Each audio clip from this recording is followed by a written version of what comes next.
It is astonishing how so many Americans do not quite understand what I'm trying to say about Christianity becoming a social club. But I suppose, to be fair to them, it is also a social club in Europe now because Christendom ended in 1918, and that was the year when three monarchies ended. The Austrian, German, and Russian monarchies ended. The one in Russia in regicide, the ones in Austria and Germany in abdication. Was it a great surprise? Well, when you think about it, I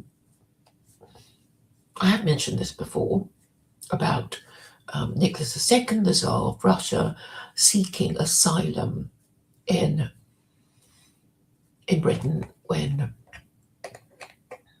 after the Russian Revolution broke out, and he had hoped to get it because George V, the King of England at the time, was his first cousin, and there are rather touching pictures of George and Nicholas wearing their blazer and sporting their moustaches, standing together, looking like brother and brother.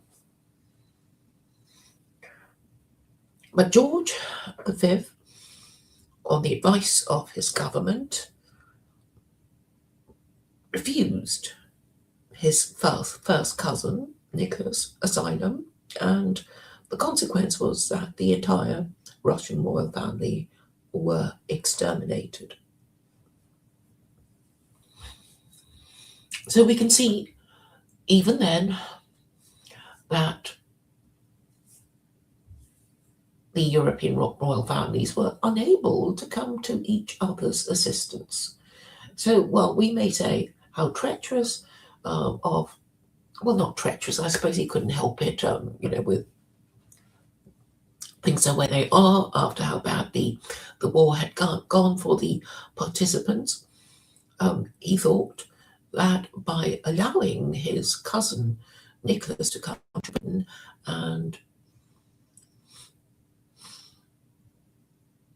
be given asylum, the people of Britain would get angry because, of course, they too had suffered terribly during the war.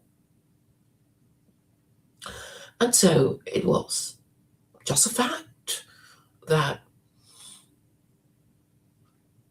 the institution of monarchy in 1918 was collapsing. And that is why I keep saying that Christendom ended in 1918.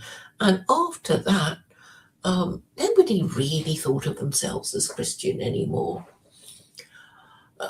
Chiefly because Austria became a republic, Germany became a republic, Russia became the Soviet Union. And there was also the Spanish Civil War.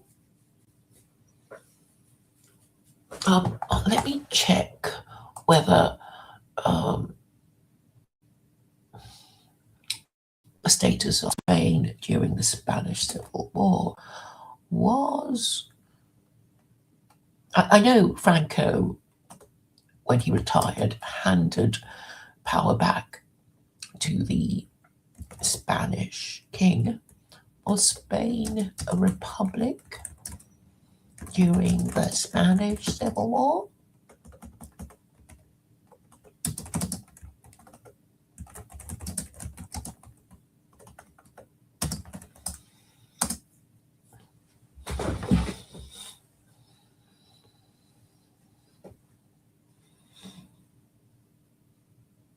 Oh, yes.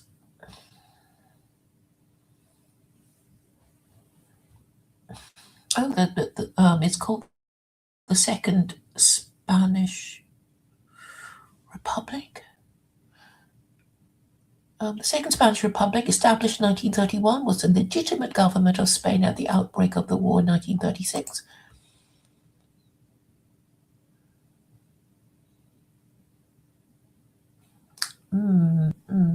So the Spanish Civil War took place between 1936 and 1939.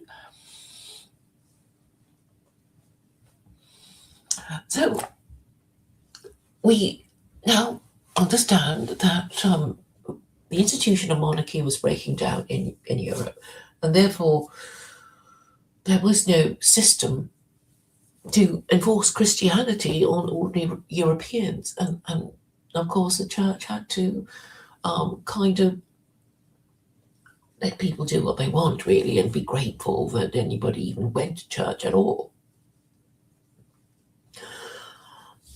And they certainly weren't going to boss people around as they used to do during the Spanish Inquisition and times like that, when the church was firing on all four cylinders of oppression. So while I say that the church is only a social club in America, so it is really a social club in Europe, but officially, nominally, in Britain anyway, King Charles is still officially the supreme governor of the Church of England. And that's why traditionally heresy was punished by death, and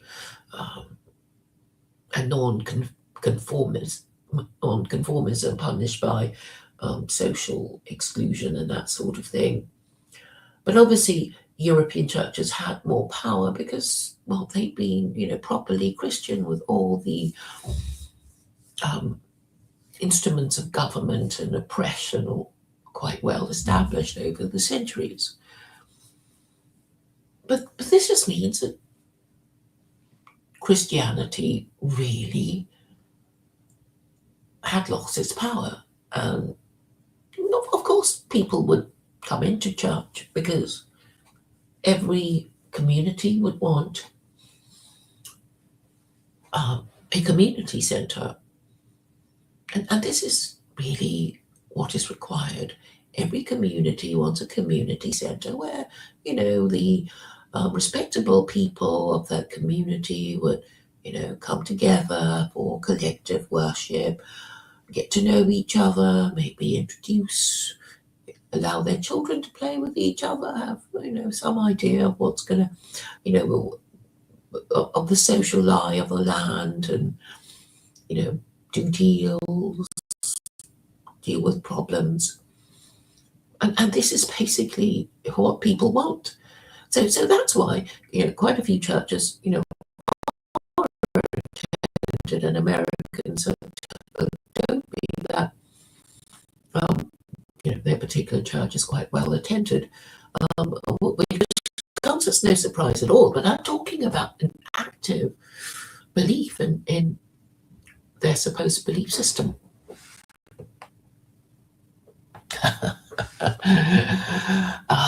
You can come and talk to me, Mike. It's been a while.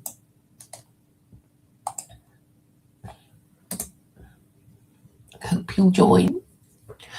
So my point was that Christianity weakened after its Atlantic crossing because, in the New World there weren't established mechanisms of imposition that had existed in Europe for centuries. So, people would just say, well, what are you going to do about it if I don't come to church? You're going to fine me? Well, I'd like to see you try.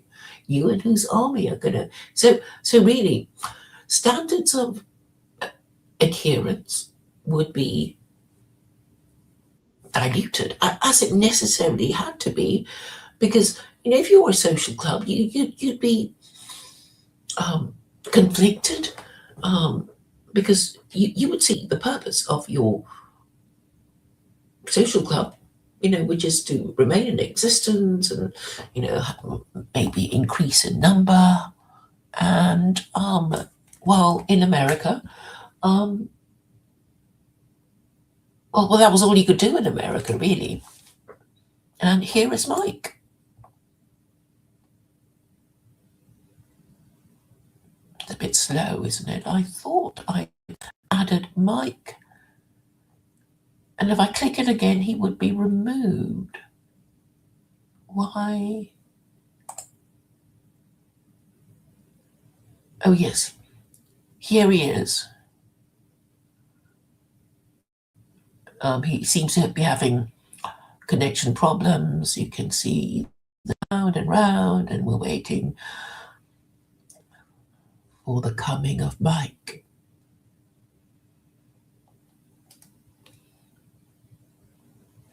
So, as I was saying, Christianity is a different kettle of fish in America, particularly after the founding fathers separated the church from their state.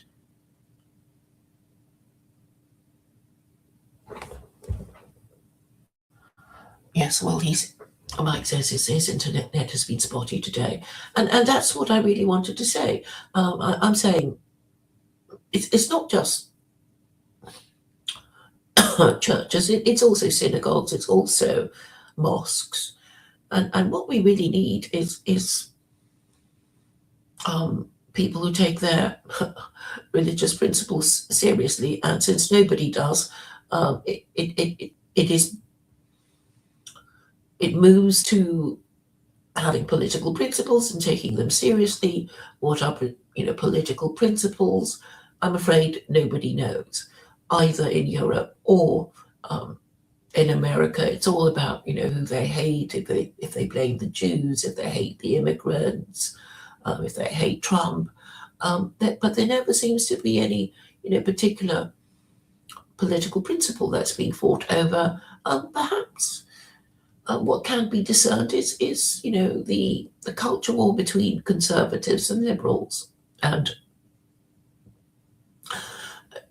as you would expect, conservatives want to be socially conservative and be strict on matters of sexual morality, but the majority of Westerners want to let everything hang out and enjoy the indulgences of casual sex. And since that is a culture and a practice nowadays, it becomes very hard to move against this mainstream practice. And so narrative to break the official government narrative, and I'm saying it has to be the divine narrative that says, we done wrong and we have to correct ourselves and do things differently if we are to avoid more suffering. And this means people having to take religion seriously again. And now that World War III has started, what could be a better time to take theology seriously? Because it's such a simple system. And so, yes, it's strong, it's simple, and it's logical. So the idea is that suffering is punishment for sin. If we're all going to be suffering from stagflation, inflation, hyperinflation, not afraid, not able to heat our homes or keep the lights on or whatever, then we have to blame our government, and eventually we will be told that people deserve the government they get. And the blame, I think, will eventually fall on ourselves. And then we will have to ask ourselves, what can we do? What can we do to correct ourselves? Here is Mike again. Hey, And Mike. cool little circle you got around me now. What's up with that? Yes. How have you been? You've had a haircut or a beard trim. Oh yeah, once a month I like whack everything down. But Uh, actually, I'm trying to keep my beard now because I've gone back to work. So we'll. oh yes, yes. I was thinking you look quite well groomed today. Oh well, thank you, ma'am. Mhm. Are you well And groomed? are you enjoying work? Yeah, yeah, yeah. It's going great. Do you know in Islam you have to pluck or shave your pubes every 40 days? I've never heard of such a thing. It's not in the What? Quran. No, it's in a hadith. Yes, It's of course. All the crazy stuff is in the Hadith. yeah, yeah. You can't pluck your eyebrows, but you do Why have to not? pluck. It's altering the way Allah created you, although you have to circumcise the males and possibly the females. Have you ever taken on FGM, female Well, genital I'm not mutilation? Muslim, so I wouldn't be doing that sort of thing. And anyway, Okay. it's an African practice. I know the Maasai tribe do it. Yeah, there's Jewish Ethiopians who do it, I think. Um, and the Japanese used to do it. I remember years ago I had a book on tribal body modifications, and the Japanese not only did they, well, the Chinese would, bind the princess's feet so they couldn't walk out of the forbidden city, but the Japanese would remove the clitoris. So I did. This is the first time I've heard of this about the Japanese. okay, yeah, I don't know. I never. This is before the internet, so like I said, it Right. was in a book I read once. So there's Okay. African tribes that would insert pebbles under the foreskin into their penises. Uh, Why? well, Sounds painful. it does sound painful, and but it was I guess they were tender, caring lovers because it'd be like those dildos that have raised bumps on them. I don't know. I'm not a woman, but apparently that helps with the sensation. Right? You never tried one of those bumpy dildos vibrators? No, Okay. no. What a horrible idea. It We just we makes we me kind of we cringe. we've come off very Dutch here right out of the gate. What do you mean? Just sexually adventurous. The Europeans are a little Well, more sexually adventurous than at least the I don't mainland. think I've ever heard of bumpy dildos, which sounds such a horrible idea. Okay. Well, Well, like a well, I don't know. cocktail? Would it make men sort of feel a little inadequate after, all the um, toys that women? Absolutely. That can be a problem. Yeah. There's many women in the West, these feminists. They say, my boyfriend's in the drawer with the batteries, does better than you. So who needs a guy farting in bed all night long? Well, I think all these sex shops and things can be closed down, and people may be um, deprived of their porn. Right, right. Oh, and I know that there will be riots, but I think that's a whole thing. The sexually sated male is politically inert. He doesn't want to do anything if he's sexually sated. It's only when he thinks, if I do this, I take risks, and if I'm the hero, I'm going to get the girl. But if he's already, well, men have their own sex toys, right? Sure, These sure. You got days. you got the fleshlight. Have you heard of the fleshlight? No, no. What fresh hell is this? Okay. Well, imagine a flashlight, but rather than projecting a beam of light, obviously, it's kind of hollow in the middle with, I Oh, assume, right. plastic type thing. And what Aluminum, does it maybe. vibrate or something? What's that? Does it vibrate or something? Maybe. That seems like probably a good feature if they haven't invented that yet. But yeah, I imagine it'd be, like masturbating on a upscale level with, I mean, obviously you have sex dolls. They're getting very Well, realistic with these yeah, like $20,000 sex dolls or something. that never answer back or nag. Right, right. Yeah. I imagine AI will get them to talk and tell you what you want to hear. Well, You're so there big, was a TV. movie called Stepford Wives, The Stepford Wives. Right, So right. this That's whole a idea robot. of the obedient wife is, Right, perennial and eternal, I suppose. right. Now, wasn't the original Stepford Wives just like they indoctrinated the women, and then the second one they were like robots or something? I can't remember now. I can't remember. I mean, but the point is, we just have to deal with each other, warts and all, and we're not going to be robots or slaves of, our spouses, and they have to be somehow managed. And yes, in order to manage our spouse, we have to manage our own emotions, and we have to be grown up, and blah blah blah. Right, right. But ironically, Islam is very, I wouldn't say pro-divorce, but they like to say divorce is allowed in Islam. Like, I mean, my father Yeah. Protestant, but my mother's Catholic. They've been married since 1962. Uh-huh. They're going on 65 years here. Hmm. And well, obviously they've enjoyed a happy marriage, and even if they didn't, the fact is that they stayed together is, well, a sign of success. Yeah, yeah, they're doing fine. I mean, they're in the old folks' home now, but Hmm. yeah, I was always amazed. Like, why? I don't know why they're married. It was funny. I was over at their house. They're now selling the house I grew up in that they bought in 1968. But I was Hmm. trimming their hedges for them, and I said to my mom, "I'm like, I'm going back to my sister's house to get a tool. Where's Dad?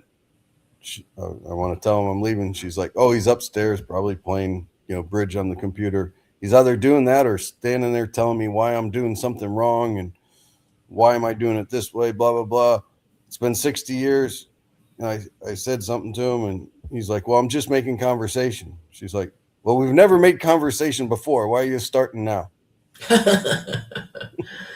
Yes. Mm. So, So anyway, so marriage is a good thing. I'm all for it, even though I've never been married. But you guys do it. Stay together. Divorce is one of the things that drop people from economic levels into lower classes. well, yes, because it impoverishes, Yeah. you and your child, and should obviously be avoided and be treated as a failed marriage, and stigmatized to some degree to discourage it. Because I don't think people are happier after they divorce. Will they find a spouse as attractive or wealthy as the one they started with? Probably not. They have to make do with hand me downs and you know not the best people kind of thing, because they're not well, everybody's got baggage, I suppose. But okay, my new idea since the last time I spoke to you, Mike, is that um, American husbands have, in fact, been deprived of their First Amendment rights by their wives, who can divorce them using the rules of no fault divorce. And because this is so financially ruinous and status lowering, they won't admit it. They'll pretend everything their wife does is okay and they don't mind, and but that's why they go online to find other men who might agree with them, because they can't even express their own political views in their own home. And obviously this is a problem. If men are too afraid, it makes them neurotic um, and Right. act strange, You're, and you're not say saying what they mean, even online. you're saying the saying "happy wife, happy life" is constricting to men's freedom of speech. Yeah, I think once upon a time, men didn't really care what women thought in the way of politics, because Oh, sure.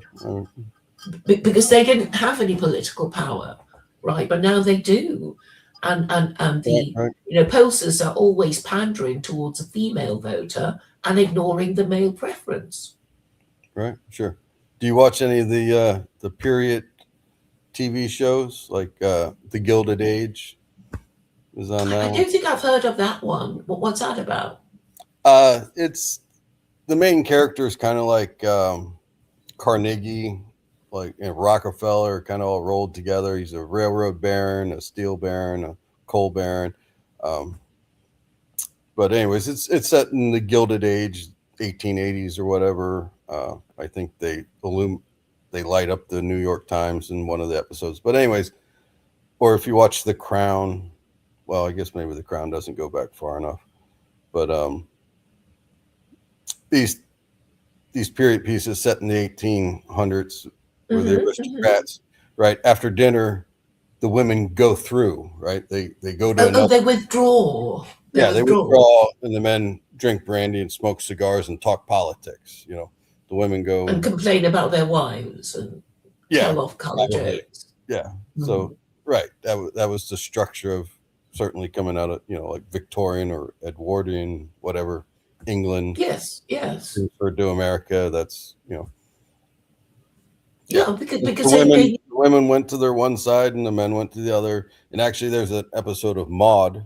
I don't know if you ever heard of the sitcom Maude. It's a spinoff from All in the Family, where she's complaining about, okay, we're going to have a dinner party, but afterwards, when we're having drinks, the men can't all go to one side of the room and the women can't go to the other side of the room. She was a feminist. We need to talk to each other, and of course it ended up the men all went to one side, talked about politics and sports or whatever, and the women went and exchanged recipes or whatever. Yes. The conversation. The natural order of things, but once upon a time it was literally structured that the women went away so the men could talk. That's like Augusta, where they play the Masters into the 80s. I don't know if you knew this, like women weren't allowed to join the club, and the feminists were like, business deals are done on the golf course. That's what a lot of women tried to learn to play golf because, things happen on the golf course. If you're a female executive and you're not out there on Saturday playing golf with the other three executives, you miss out on things, Yeah. I hope that makes sense. I'm a little. Yeah, it does a lot, and obviously things have changed so much that it's almost the other way around, and you don't have safe spaces to even talk to each other. You come online, and maybe a lot of men are afraid of their girlfriends or their wives overhearing, their particular complaints. And I've read all these articles online about wives who divorce their husbands for voting the wrong way. Yeah. The women are. I think my dad said something about his grandfather when they gave the woman a vote. He's like, "That's all right. It just means I get 2 votes." Yeah, I remember watching the Lincoln, the movie, and they were equating giving women the vote as being outlandish, as giving the black man the vote. Right. Yeah, they gave black men the vote before the white men. Yes. So, what was I? Yeah. So my idea is that there is this terrible shame amongst American husbands, and they don't want to admit it. So they won't really say that our wives have deprived us of our First Amendment rights, and but if they did, I think there is a way of getting back their First Amendment rights, which is to say, to start a class action saying that of divorced husbands whose husbands have whose wives have divorced them because of their voting intentions, and then apply for the abolition of no-fault divorce. I don't know if I made sense or not. Yeah, no, I didn't follow. Sorry. But real quick, when I tried to log in and then back out, you were saying something about in your title Christianity, becoming like a club or something. Mm-hmm. How Christianity became a social club after Atlantic Crossings. Mm-hmm. It's funny because it's probably 4 or 5 years ago. There was an article on the BBC actually about how atheists were now renting churches to hold meetings. Or turning them into nightclubs. Well, maybe, but this was just about like atheists who want kind of the social club aspect of religion. That's Oh, yes, one yes. of the main reasons people go to church is not so much about the religion, it's just to see other people in the community. You have the pancake breakfast afterwards or whatever. It's to socialize. Yeah. Like, So these buildings still have a purpose, right, and that's can right. be used as such. So it's not redundant at all. And I'm saying, we should just sort of admit that. And then I was thinking that, the doctrine of the Trinity was rejected by the founding fathers, wasn't it? Because they were Unitarians. They So were they most, were, in I fact, thought they were heretical mostly Christians. deists, but some people dispute that they were deists. I mean, what's the difference between a deist and a theist? I mean, I actually looked up the Wikipedia entry, and Well, a I'm deist. none the wiser. Okay. Well, my understanding, and this was long before Wikipedia existed, was a deist believes in a creator, but he doesn't interact at all, doesn't send prophets, doesn't care about us really. He created the universe and he just kind of sits back, right? A deist doesn't believe in, again, prophecy or God's interaction with us. And a theist would say there's a God and he sent all these prophets, like in Islam. I'm sure they claim 124,000 prophets, about 30 of them named or something, or 2 dozen of them named within the Quran. But a deist wouldn't believe in miracles, obviously wouldn't believe Jesus is God because they don't even believe in prophets. They just think there is a creator. Like, I think Einstein was a deist. I thought most of the founding fathers are considered deists. Obviously, I don't know. You're big on Washington's farewell address, which I've read most of it. I still haven't made it through the whole thing. But have you ever read? It's pretty long. Have you I ever read know. Abigail Adams' letter about how she believes, in one God? Like, she would be considered a Unitarian, I think. But you can Google Abigail Adams, Unitarian. Well, the wife of John Adams. Correct. Mm-hmm. Who saved a bunch of our paintings when you Brits came and burned our White House in the War of 1812. You bastards. Huh. But with regard to the theist thing, I mean, wasn't Jefferson? I mean, what was Jefferson? You think he's a deist? Yes, I think he was a deist. But then he drafted the Declaration of Independence, didn't he? And then he did? He talked about certain unalienable rights that were apparently conferred on humanity by God, or that was the implication, I thought. And right. Well, his original draft, he said, you have a right to life, liberty, and happiness. Mm-hmm. And I think it was Monroe and Madison or something was like, well, you can't guarantee people happiness. So they changed it to the pursuit of happiness. I read somewhere that it was also the pursuit of land, and then they thought, oh, it sounds a bit, grasping, so let's call it happiness.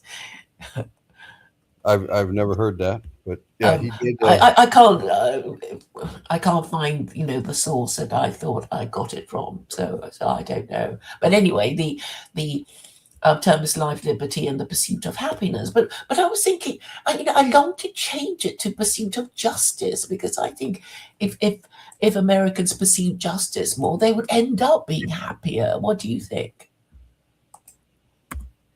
Yeah, you could throw justice in there. That would be a good one to add. I mean, I'm not like, oh, the founding fathers were some sort of geniuses and stuff. I think the Second Amendment is poorly written. You've got, the whole well regulated as opposed to cannot infringe. I mean, regulations are an infringement by their very nature.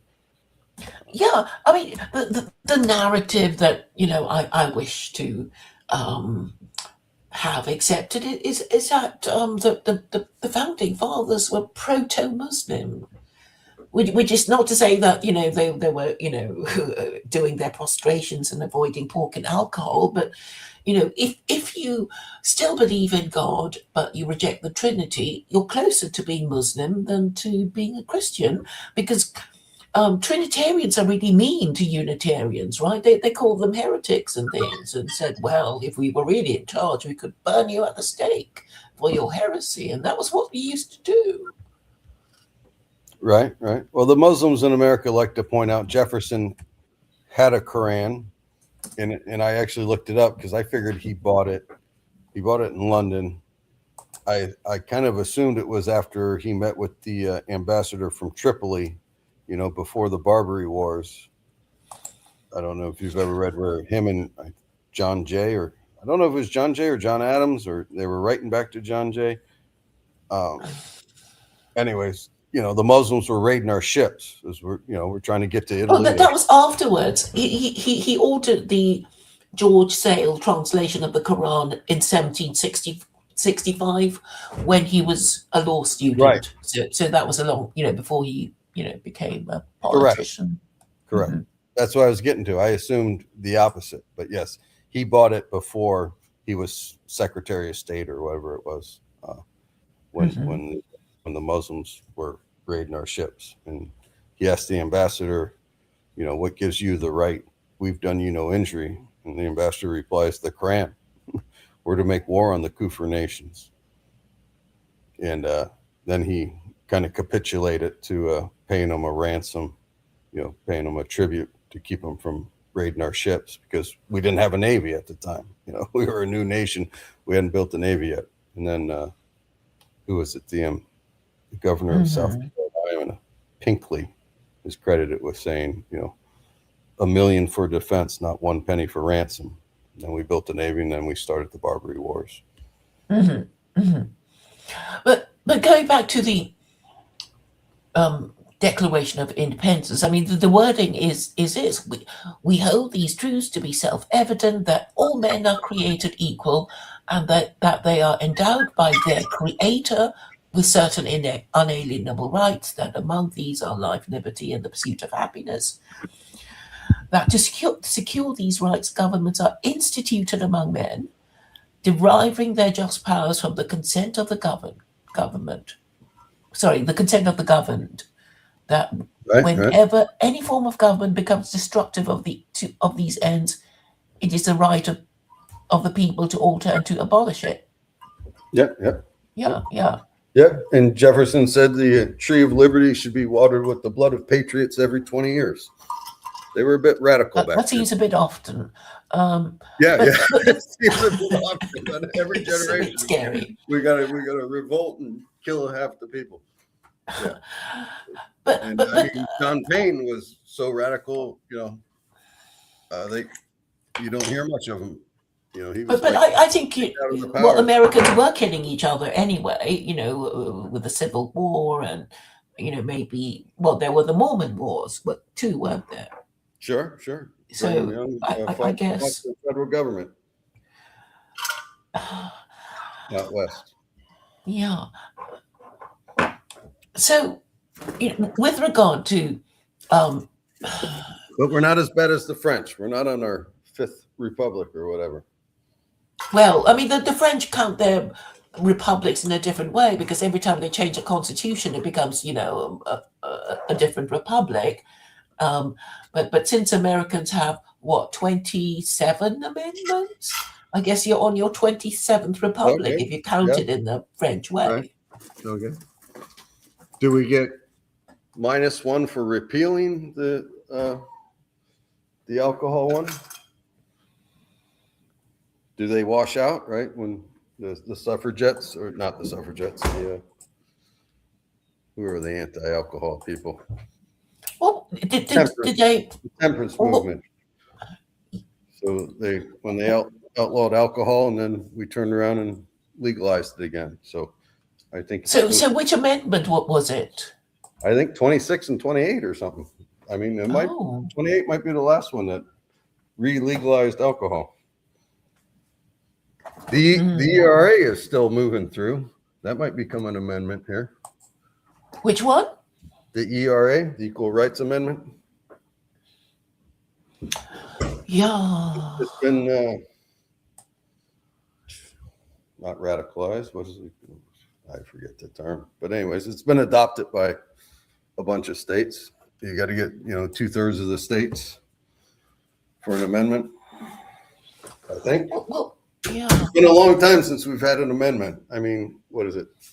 13, 14, and 15 were post-Civil War that gave, black men a status as citizens. Maybe it was like 24 and 26. Let's ask Siri. Hang on. Let me get to my phone. Hey, Siri, what amendment outlawed alcohol? I'm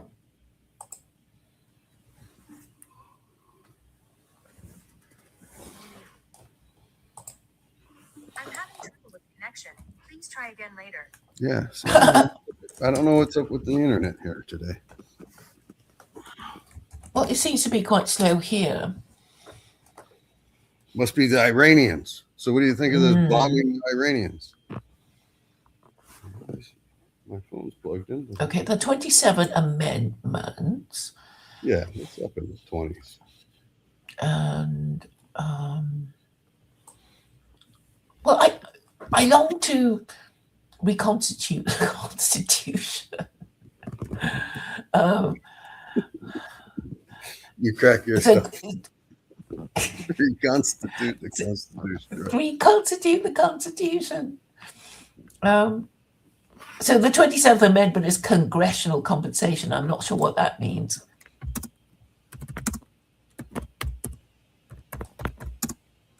All right. Amendment that outlawed alcohol. Let's see if the 18th Amendment. Wow, it's way back then. The 21st.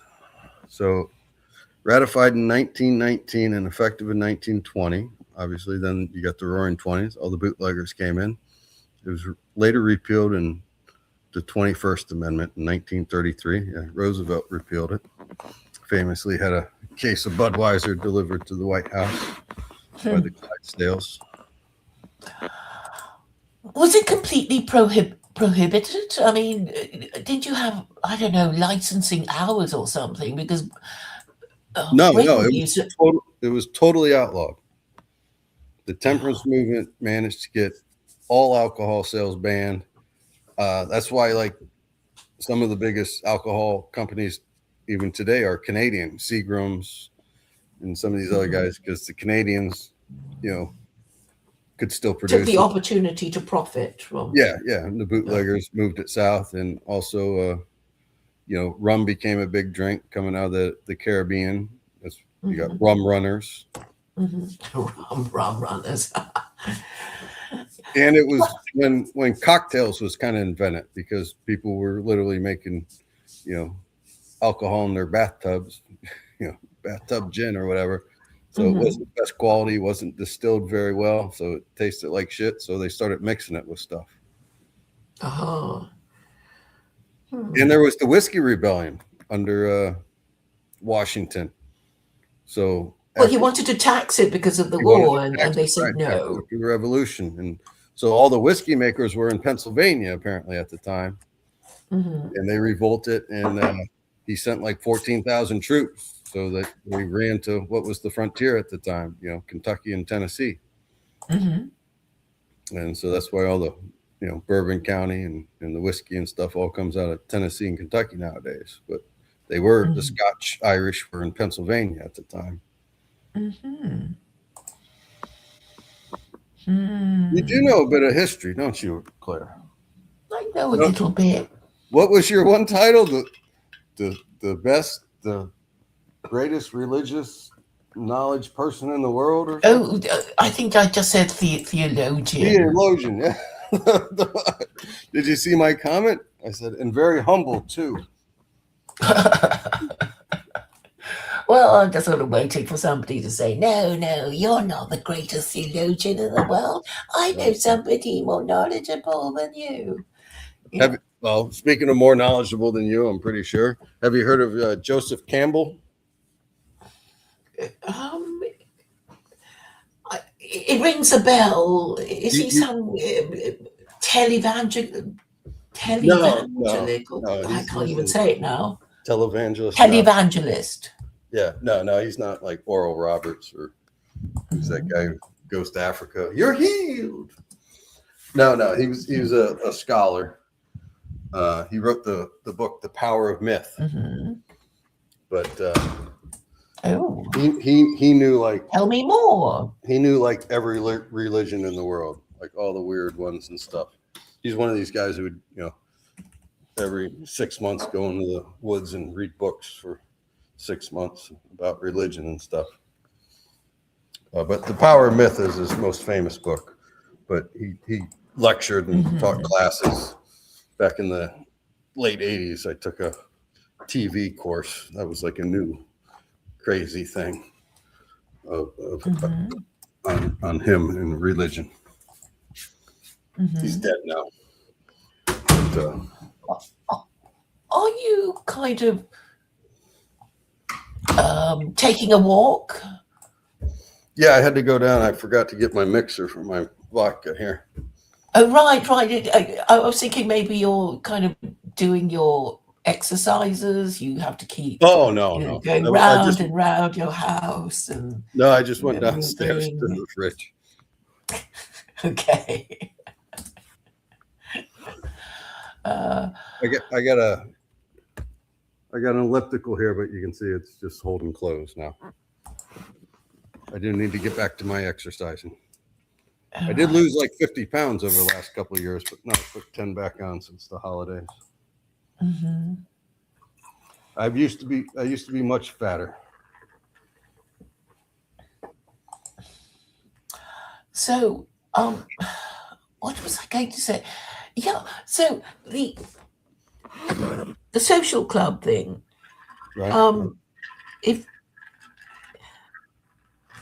the Unitarian ideals of the founding fathers are just more easy to believe, aren't they?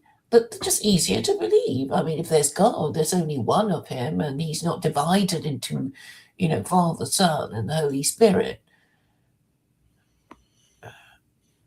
And then I if agree people find with it you. easy to believe, then they'll believe Right. and obey.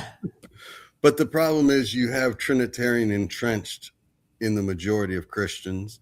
Christians are still the largest religion in the world. Obviously, they're being outbred by the Muslims, and that's going to switch here in the next 20, 30 years. And Yeah. So what you can do is control the interpretation of the Quran by being, the first to adopt it. I mean, is there anything I propose that you find objectionable? You've read the book. Was there anything you think, oh, this is terrible? I didn't say I would ban alcohol. right, no, but bringing back slavery, I think, is But you already have slavery in your prisons, and I was just listening to somebody talking, and a lot of the and guess what? wars. There's a lot of people who are against slavery in our prisons. Well, There's a book called The New Jim Crow, that talks about how, you know, blacks are in prison at a higher rate than whites in slavery within the prisons. I used to work with a buddy of mine who we imported flooring, and there's a company called Anderson. They're out of like Tennessee and Kentucky because they own some forests. And but we were at a conference, and this guy's bragging about they're the like one of the few American-made floors, you know, hardwood flooring, engineered flooring. And the reason why is because they use prison labor, right? They can compete with the Chinese labor rates because they use prisoners who they pay, you know, $3 an hour or whatever too. You know, but even the prisoners do get paid a little bit. It's not much. Here in Florida, they have an organization. I remember these guys came and pitched to us called Pride. You know, there's the old adage where prisoners make license plates, you know, which I guess they still do, you know, for the state. But they still or work on chain gangs. Ha ha ha. Yeah. We haven't had chain gangs in a while. Chain Gang Charlie, you probably never heard of him. Charlie Crist was our governor here in Florida, and he was famous in the 90s for bringing back the chain gangs. That, you know, you get them out, and have them mow the lawns and in the medians and clear the brush and stuff. The funny thing is, though, the prisoners actually like that. They like being able to get out and do, you know, do something. I actually, back when I did data center design, we got a gig to run fiber optic cables between some buildings in the prison, the big one up in Stark. That's where they got old Sparky, where they electrocute people. The electric chair. The electric chair, yeah. And so our cabling subcontractor, he's like, yeah, none of my guys can get clearance to get into the prison because they've all been to prison before. So apparently they don't let prisoners back into the prison. So I was a project manager, but I'm like, okay, I'll go help them. And we just had like a little ditch witch thing, and we were digging a trench to put in the cable. And one of the prisoners comes over and is like, what are you guys doing? And I'm like, we're running fiber between these buildings, you know. And he's like, well, why didn't you have the prisoners dig this ditch? We've got like 200 shovels in that shed over there. And then later in the day, there's a huge field, and about 100 guys come out with those old school lawnmowers that are just like a big wheel of blades that spin around to cut the grass, and they just lined up and they're running back and forth cutting the grass, you know. Gives them something to do, breaks up the monotony of the yard in the day. So I'm all for chain gangs. Yeah, I think slavery is actually a very useful institution, and it's because you guys banned it, which gives you all these labor problems, which results in economic problems. You know, because obviously you need a labor force to do a whole bunch of things, and if you don't, then you import them, and then there's problems associated with that, and you know. But I think a lot of economic problems are labor problems, and I guess labor problems are caused by a low birth rate. So you know, it is something to do with not having enough babies, and it might that might be a problem with not the government not being supportive enough of the institution of marriage, and not regulating gender relations properly, so that, you know, men and women don't want to marry each other. They just want to, you know, have casual sex with each other, but never settle down, and blah blah blah. So I think I've got the handle on the problem. It's just, you know, changing people's minds and attitudes. Did you retract your message with the Joseph Campbell link? Like, it annoyed me that I didn't spell Campbell with 2 L's, so I'm going to do it again with 2 L's. Somebody's a little OCD, apparently. Yeah, I'm a bit of a. Well, you know, they Phosphot. some Fosspot. How very British of you to say Fosspot. But some would say the Roman Empire was brought down by having too many slaves. That the Well, I freemen think could, you just have to right number, because the Roman Empire basically said, we don't need you free labor anymore. We've got so many slaves from all parts of the empire. So we just don't need you. We will, keep you entertained with bread and circuses, and you all stay right? in Rome and you don't riot. And so they became useless. And then I guess they became a burden on the state because they didn't even want to join the army anymore. And because they didn't want to join the army, that the empire had to use mercenaries, and according to Machiavelli, that was the end of it, because once pay mercenaries to do your fighting, your enemies will know that you're not up to fighting. Yeah. That's one of the reasons we won the Revolutionary Wars. You guys employed a bunch of Hessians, brought in the Germans, who didn't really fight that well. Hmm. Of course, Rumsfeld tried to move our military to mercenaries, Blackwater. But anyway, Yeah, I because think slavery is a bad idea, Claire. I'm just well, saying. Going out there, I'm on a limb. way. You can run it in a humane way, right? So that it's kind of like a training program. You're not going to be, whipped to death and forced to pick cotton, which everybody thinks is what's going to happen to you. And obviously, do you still have cotton? Do you still grow cotton anymore? I don't know. We do. Okay. I was in this. At least this is probably 15 years ago now. I'm trying to think. I think Tebow was his senior year. We were playing LSU. So I drove to New Orleans. My buddy from California flew in, and he's a geologist. He wanted to go see some rock formation in Arkansas. We were there like a week early. So I'm like, yeah, sure, let's drive up there. And we were in Mississippi. We were outside of Vicksburg. And there was cotton on the roadside. He's like, pull over. And we stopped, and he grabbed cotton. He's like, wow, this is much better than the stuff they have in Arizona. So, Okay. yeah, at least 15 years ago, they still had cotton in Mississippi. And I guess they use machines to harvest them now. Right, the cotton gin. That was one of the great inventions. I think a black guy, Okay. right? Yes, I've heard of it. Eli Whitley or something. Not the drug company, but you ever heard of the cotton gin? I've heard of the cotton gin, but I guess when I hear something like that, I think of the drink rather than the machine.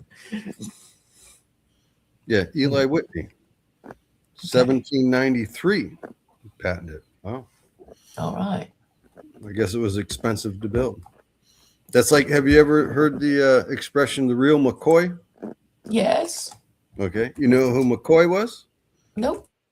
He was a black guy. He invented a system to oil train wheels or something, to distribute oil to keep them lubricated. Mm-hmm. And apparently his was, people knocked it off, but people would ask, is this the real McCoy? Mm-hmm. His system was much better produced. Mm. Mm. I learned so much from you, Mike. I'm a wealth of useless information. Well, I'm looking at the cotton gin now. Yeah. Why do they call it? Oh, it's short for engine. And there was I thinking of, the thing you drink. Right. Yeah, it is a weird name. Why is it the cotton gin? Engine. The gin is short for engine. Could produce 50 pounds of lint per day, drastically increasing cotton production in the U.S. South. Let's see how much cotton does how much cotton does the U.S. produce? It's funny. I at the YMCA many years ago, sitting in the hot tub. This was when Modi first got elected, so that's how far back it was. Mm-hmm. This old Indian couple sat down next to me, and I said, "Hey, what do you think of Modi getting elected?" And they're like, "What? I don't know what you're talking about." They were from Trinidad and Tobago. And I'm like, "Oh, you don't follow Indian politics?" And they're like, No. I was like, "Well, how's your sugar production doing down there?" And they said, "They don't produce sugar anymore. They produce oil." I'm like, "Oil out of Trinidad and Tobago?" So I Googled it. They produce 0.25% of the world's oil. But the guy also said they make asphalt. They have like a tar field that bubbles up, and they've been scraping the top off it for 100 years. That most of the roads in the Caribbean are made from their asphalt. And I Googled it, and sure enough, they literally got this. I forget what it's called, the lake of tar or something. But the tar pit that just bubbles up. And they keep taking it off the top, and it keeps coming up. Oh. Nice and easy. The U.S. is the top global cotton producer and exporter, typically producing between 12 and 20 million bales, roughly 480 pounds each annually. We produce most of the cotton in the world, apparently. Oh. Texas is the leading state. Wow. Who would have thunk? Texas. So there you go. We still produce all the cotton, most of the cotton in the world. Right. What are you Brits doing? You guys don't produce I don't know. We don't do anything. You don't do any coal anymore? There's no industry. There's no manufacturing base. It's all service. Well, you still got Rolls Royce, right? Is Rolls Royce not still making airplane engines and cars? Yes, I suppose so. Making fighter jets and fighter jets. There you go. Yeah.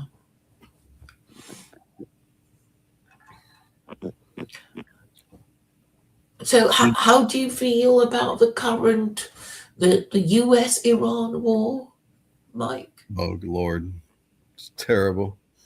I've lost 40 grand in the last week. It's enough to make me cry. But, what do you oil futures? No, you. No, just the stock market. The whole. Oh, market. right. I'm too heavily invested in the flying taxis. I got the vertical lift guys, which are the Brits, ETVL. I got Archer. I got Joby. The Joby's or Archer's supposed to be launching in Dubai in 2026. That ain't going to happen. They're shooting missiles at everybody. They also got to deal with the LA Olympics. But just everything's down. The whole market's down. And I guess soon the oil prices will go up. Yeah, gas was less than $3, 2 weeks ago. It's $3.79 right now here in Florida. It's probably like $10 in California. Once gas goes up, everything gets more expensive. Obviously, we transport most stuff by truck nowadays. I remember, Warren Buffett back during the Great Recession invested in the railroads, thought things would go back to the railroads. But like here in Pinellas County, we pulled up our train tracks. It's now a linear park. It's a bike trail. Yeah, you should be investing in, intercity rails. Yeah. I don't know why we're getting rid of our rails. We still have a lot of train tracks that certainly go east to west and whatnot. I think what we should be doing is dig a huge canal right through the middle of the country. Right down and transport things by canal. Yeah. Water transport's like 12 times cheaper than land transport. Right, but That's one of the best things we did as a country early, like down the eastern seaboard. You know, you got like the Outer Banks in Carolina and all those little barrier islands, and the water between them, you know, wasn't really navigable. And we built canals all the way down that. The Hudson, you know, we built the canal from the Atlantic into the Great Lakes. You know, you can leave New York City and go through the Great Lakes and go down the Mississippi. I mean, that's one of our lucky things. There was actually, I don't know if you ever watched Fareed Zakaria on CNN, Indian guy. I've heard his name, but I don't watch him. Yeah, he was like the publisher of Time at one point. Mhm. And his father was an actual Islamic scholar, but he seems pretty secular. But anyways, Mhm. I don't know, 8-10 years ago or something, he had a guy on who had written a book about what makes America great. And he said, the number one thing is our rivers. We've got great navigable rivers that allow for transport of goods and stuff. And obviously the Mississippi going north and south, but Mhm. we've got tons of rivers. And actually, do you know who Thomas Sowell is? Sowell. Black man, Yeah, black guy. economist. Mhm. Right, economist out of Harvard. If Mhm. you Google him on YouTube, he has some videos about how like the big rivers in Africa aren't navigable because they have waterfalls constantly, right? Mhm. You're going down the river, well, you can't get down it because it drops 1,000 feet, you know. Mhm. And so how much better are you got to calculate rivers by, you know, how far they go and how much they drop in that distance, you know. Mhm. And so anyways, I'm all for water transport. So I think our next big project should be to dig a canal like right along Virginia, Tennessee, Kentucky, right out to the Pacific. We do have a canal in Florida that doesn't get much use. I've been through it. It goes through the Okeechobee, Mhm. Lake Okeechobee, but it was built for commerce. But by the time it was done, the boats were more efficient and they just go around the tip of Florida. And it's way south. It doesn't really make any sense. It should, Mhm. if you want to cut across Florida, it should be up by like, you know, the Panhandle, just south of the Panhandle. We should cut through right there. That you can Mhm. come out of New Orleans and get to New York without going around Florida, you know? Right. There's something called the something line, and it's something to do with the map of America. Does that ring a bell, or am I imagining it, or something? It's it's just something I remember. The Mason-Dixon line? That's the one. Yes, yes. Yeah, that's what I'm saying. Yeah, you could almost do the Mason-Dixon. That was from the Civil War. The Mason-Dixon Mhm. line divides the North from the South. Aha. Okay. Right. If you were south of the Mason-Dixon line, I don't know who that's named after. I assume it's two guys, Mason and Dixon. Jeremiah Dixon and Charles Mason. Oh, Right. they're English astronomers. Oh, okay. Okay, this is what it says. The Mason-Dixon line is a historical boundary surveyed between 1763 and 1767 by English astronomers Charles Mason and Jeremiah Dixon to resolve a long-standing border dispute between the British colonies of Pennsylvania and Maryland. It forms part of the borders of Pennsylvania, Maryland, Delaware, and West Virginia, then part of Virginia. Originally a practical survey, the line became a symbolic divide between the northern and southern United States during the 19th century, especially during debates over slavery. Here we are. Okay. Yeah, that makes sense. I've never actually Googled it, but yeah. Mhm. The Mason-Dixon line has always historically been kind of if you're south of the Mason-Dixon line, you're in the South. But it's funny because I always thought it didn't include West Virginia, that it was down like below Virginia. And of course, Virginia, you know, was in the Confederacy. That's, you know, Robert E. Lee famously, only became a Southern general because he went the way Virginia went. He didn't really care about slavery or whatever, but he was a Virginian, so he said, "I'll do whatever Virginia does." When Virginia seceded, because he went to West Point, I think, and fought against many of his buddies. But you see, well, Mike, if you'd all been Muslim, you'd be saying, well, the Quran doesn't forbid slavery. What are we fighting about? Right. It was a terrible war, wasn't it? And you're still not over it yet, are you? I think most of us are over it, but it was funny. I was playing poker one time with this guy who was a historian, and I'd never heard this before, but since then I've heard it several times. He said, well, if you ever come across a true Southerner, somebody who says the South will rise again, they call the Civil War the War of Northern Aggression. I never heard that before, but yeah, most Southerners are over the Civil War. I don't think secession's coming back. Well, the thing about the flag, right? The and the statues being torn down, and right, that sort of thing suggests to me that people are still upset about it. But well, that's maybe it was all propaganda. Right, but that's the other side that's upset about it. That's the white liberals and the BLM people and the hypersensitive blacks. I mean, most blacks know they're black. They understand slavery. They're over it. They're not that worried about it. But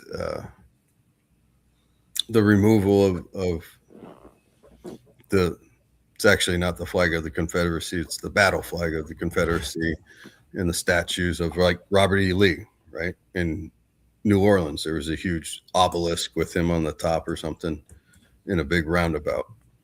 But if you look at the history of most of those, now some of them were put up in the early 1900s, but most of them were put up in the 1950s and 60s.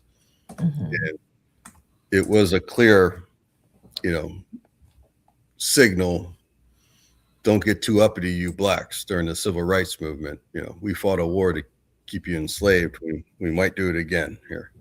I mean, I live in Florida, but I'm in Central Florida. My parents are from Wisconsin.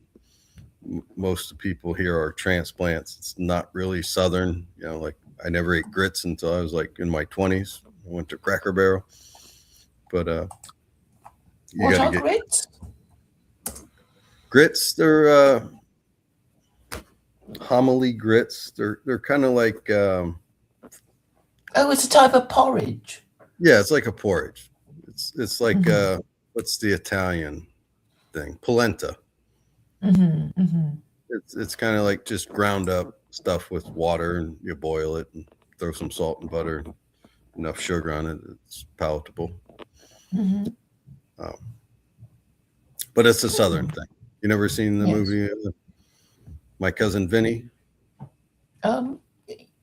Yes, it rings a bell, but I don't remember the thing on the menu. They asked the one guy, like, he was looking out his window or something. They're like, well, you were making grits, right? And he's like, yeah, well, how long does that take? Were these instant grits? And he's like, no, of course not. We wouldn't make instant grits. They were in Alabama. Oh. Well, instant grits. Yeah, that would be like the ones they want to put in a microwave. Yeah, that would be like a blasphemy to a true Southerner. Okay, was kind of the joke. You don't have grits over there in the UK? Well, we have porridge and microwavable porridge too. Porridge, right? See, I don't even know what is actual porridge. Is it oats? What is? Yes. I mean, you have oatmeal, right? What is there a difference between porridge and oatmeal?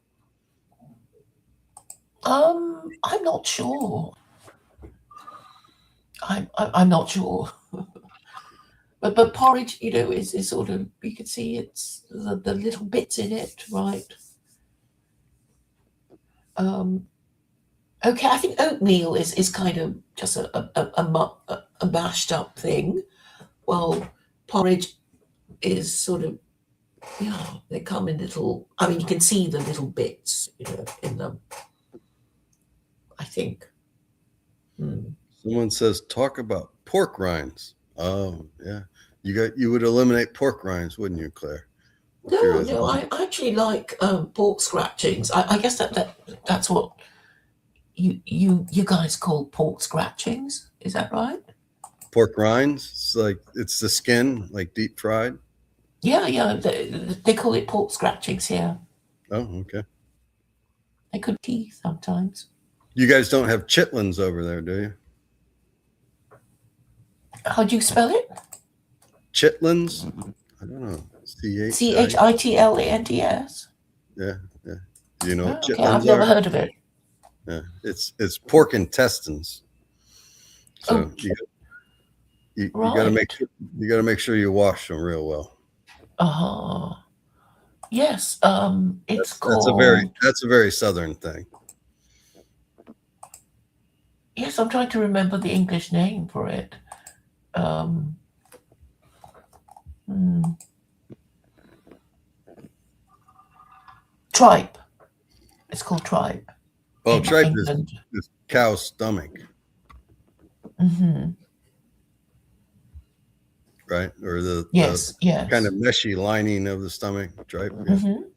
Yeah. And chitlins is Yeah. chitlins is the same thing, but from the pork. I mean, from Well, pigs. it's not just its stomach; it's the intestines. So it's the poop Hmm. chute. Hmm. But yeah, it's funny because back in the day, that's what the poor people ate, was all the innards and stuff that the rich didn't want to eat. Now they're considered delicacies. Yeah, I mean, I've had them. I quite like it too. Mm. Oh, I remember the one I had in Rome, um, and it was delicious. But I guess I was in a holiday mood.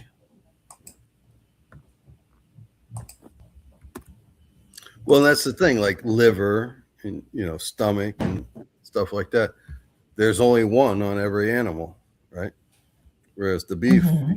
you know, the Yes, whole animal. and tongue and Tongue, yeah, uh, right. That was, like poor people food back in the day, but now it's like super expensive because there's only one tongue on the cow. I had yeah. tongue tacos in Tawana, which I Hmm. only recently found out is not Tijuana because there's no A in the beginning of it. It's Tawana when I was there. I guess that was like Hmm. 2015. Holy shit. A long time ago. But Hmm. anyway, it was awesome. Well, I had the best burrito there. You been to Tijuana? Did you Just go for a home? day. I'm from San Diego. Right. Yeah, I went out to San Diego to see my buddy, and we took the train down to Tijuana. Hmm.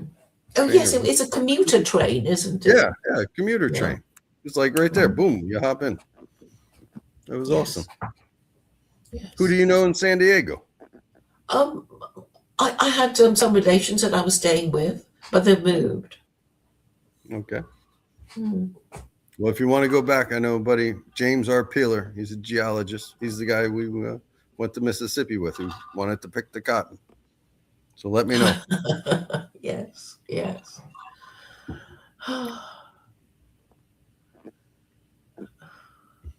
So, anyways, back to your topic, Claire. I didn't mean to get you off on just rambling nonsense. How Christianity Yes. became a social club after its Atlantic crossing. I thought it became a imperialistic.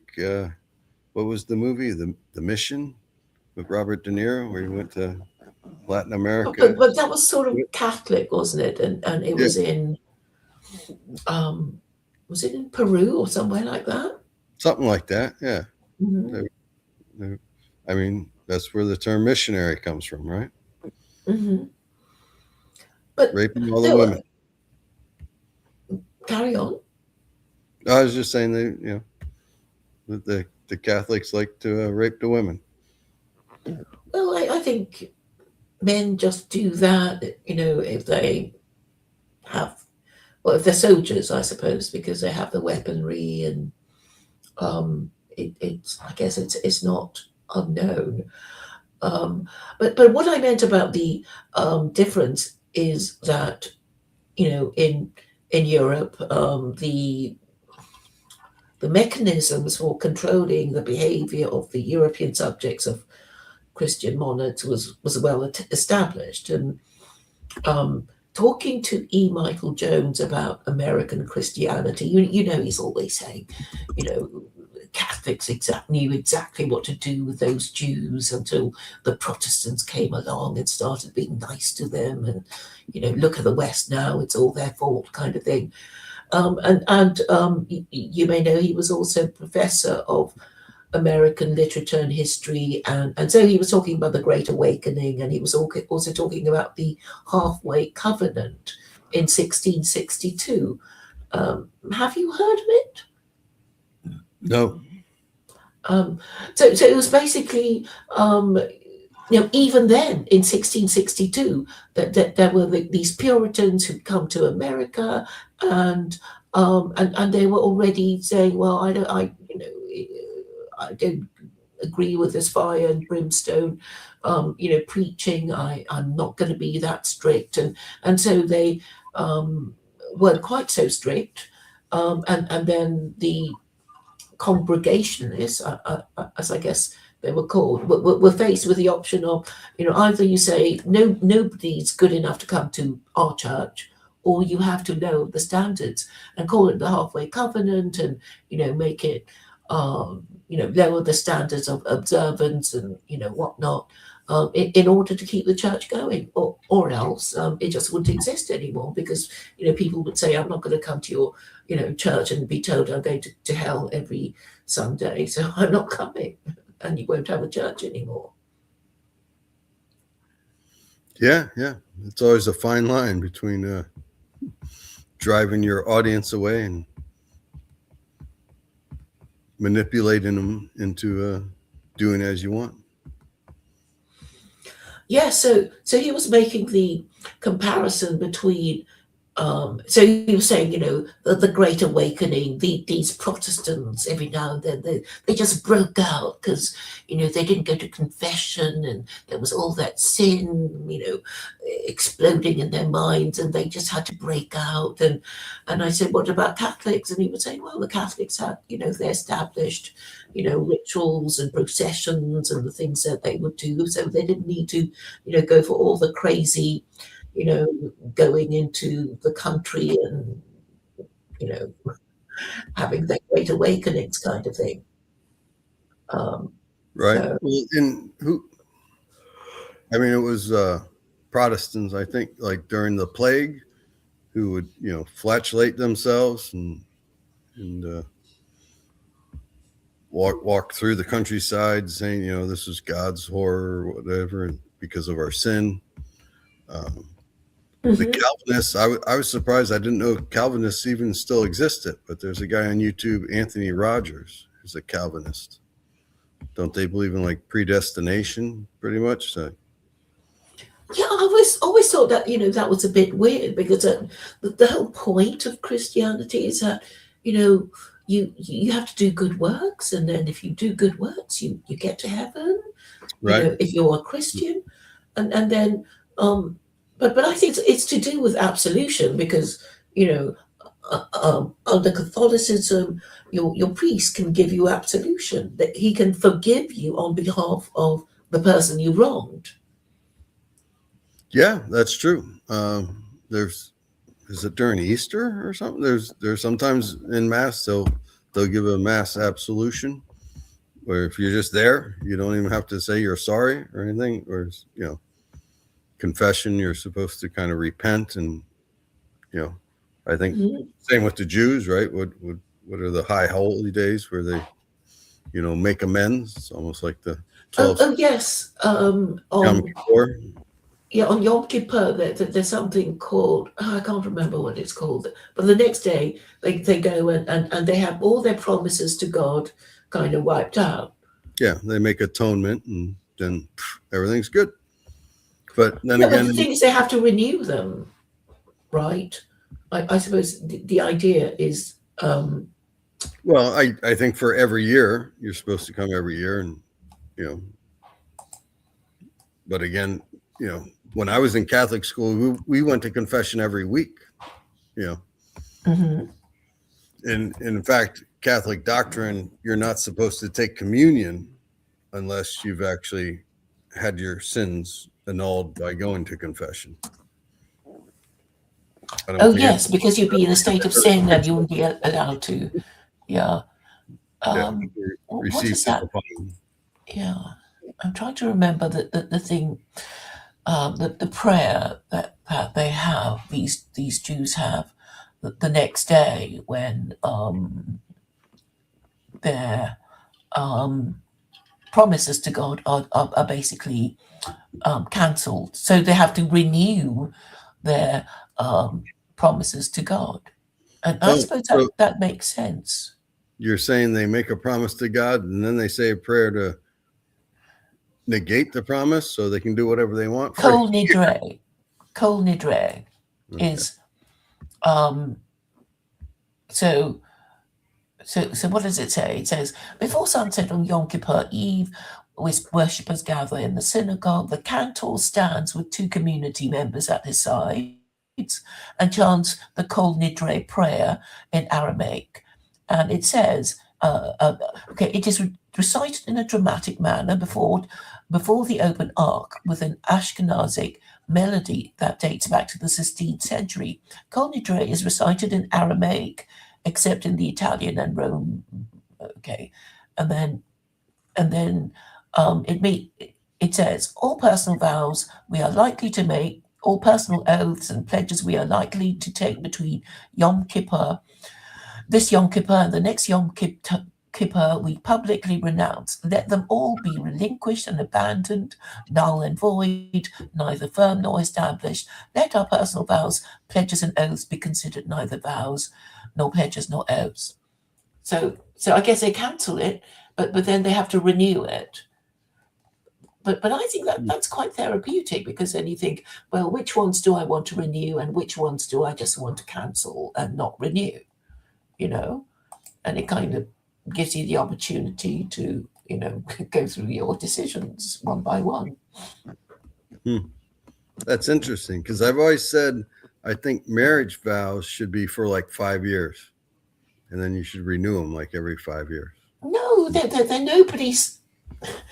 nobody's safe, right? What you can do is you sign a marriage contract and say, well, I'm going to do this for you and you're going to do that for me, and if you don't, there's going to be trouble. And then but you can actually vary it, you know, like I will sex, you know, 10 times a day, and initially it agreed, you know, the person agrees, and then they thought, oh, it's a bit too much, I'm busy, I don't fancy it, and then you vary these you know, these terms, you know, unilaterally. I mean, lawyers call it a deed of variation, right? It's like, I won't insist on my rights, but you know, we can vary the terms of our agreement if we both agree to vary it, and then it becomes another term on the contract. Yeah, it's funny. I'm going to say it was 30 years ago, in like 60 Minutes, there was a guy and his wife, and they came on and they literally had a marriage contract written out, and it was like, you know, she has to provide sex 3 times a week, or, you know, 4 times, whatever it was. It wasn't 10 times a day. But and people were like, oh, this is crazy. And it's like, well, no, this is kind of the unwritten contract already. We're just writing it down, right? You know, in Islam, what does it say? Well, you don't follow the hadiths, I guess, but No. Khalid had this idea that it could be any time he wanted, even as she's cooking dinner. And I thought, bloody hell, no, he'd get in it, you know, an elbow in his eye or something. Yeah, you get bacon grease spreading on you. That's but what I found that I think most men thought was reasonable enough. It's like 3 or 4 times, you know, once a week. once a week, and people think, well, that's a minimum. That's a minimum I can bear to, go without, if I'm already married. So people seem to think that once a week is, acceptable. Yeah, that seems acceptable. I mean, there was Mm. what is it? Till Death. It's a sitcom about old married couple. Till death do us part. Yes. Yeah, it was just called Till Death, but yeah, it was the big brother from Everybody Loves Raymond. But he's telling his buddy, like, yeah, well, we got a once a month, guaranteed date. And the guy's like, only once a month? And he's like, well, that's at the minimum, that's the guarantee. Hmm. Hopefully we get a little more in between there, at least for Yeah. me. It's funny, I think they've done surveys where women, said, I'd just as soon cuddle as have sex. Maybe they were all over 30 or something, but Yeah. So I mean, there could be all sorts of questions like, I was away this month, maybe can it be rolled over, or did they just expire at the end of the month? And, like roll do I over save minutes back in my minutes roll over. I didn't use all my call time. Hmm. Yeah, but there are all these, things that might be fun to discuss in the contract, and it can be negotiated in a nice way, and it doesn't mean that women don't have rights. You know, I mean, we might say, well, I expected you to give me a new car every 3 years, or and a nice holiday, but I see that business is bad, but I'll put up with it, but you know. So I'm reading the chat. You got tax, insurance, and accessories TIA. What is the TIA? Tax, insurance, accessories. Oh, there you go. Because, sorry, I'm from Tampa. TIA is Tampa International Airport. Hmm. Like, what? He's flying out of Tampa? He's English. Outside of marriage is illegal. Yes, in Islam at least. What a hater. Who's the hater, Claire? Is that you or I me? don't even know. I haven't expressed hatred for anyone. I'm a hater of Islam, so I'll take that one. No, but okay. My narrative is that your founding fathers were closer to being Muslims than to being Christians, because if they were back in Europe, they would be condemned as heretics. So Right, yeah. so I guess they to be fair to them, they're closer to being Muslims, and then everything follows. Like, well, you might as well be Unitarians, it's easier to believe, and these Trinitarians, well, they got nothing. The British monarchy is well, it takes orders from Washington, and what about the Spanish and the Belgian Catholic monarchs? They're nothing. They have no territory really. And it's the Unitarian Americans who rule the world. So let's all be Unitarian, and eventually Muslim. Right. Well, it was funny. I was watching Blogging Theology. This Paul Uh-huh. Miller guy. Yes. He Yes, he did a thing on you actually. Oh, he Right. did a thing on me Yeah. recently. No, this is probably years ago. You haven't seen it? Oh, right. Yeah. He did say something about me. Where he called you a Nazi or something. Yeah. That you were hanging out with Nazis or something. But anyway, one of his things, actually, I talked to him very briefly on Jordan M's channel.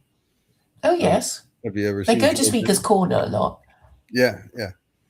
And well, first of all, on Jordan M's, he mentioned that Jesus called a woman a dog, right? It's like Matthew 15, 20. Oh, she was a Gentile woman, and she wanted She was a him to Canaanite. cure her daughter. Him to Right. kill her. Right. Yeah. She was a Canaanite, and her daughter was possessed.